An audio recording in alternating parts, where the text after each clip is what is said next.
জনাব মঞ্জিল।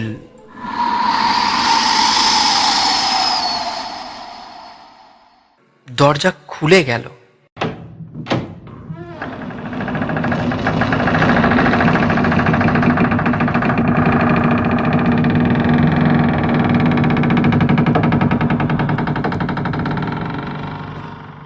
আমরা আত্মা মানি না, কিন্তু এ ঘটনা ব্যাখ্যা করার মতো বুদ্ধিও রাখি না। সাব, আপনি খুব বেঁচে গেছেন। উত্তর দিতে গিয়ে চমকে উঠলাম।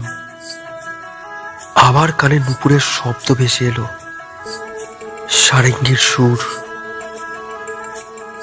তবে কি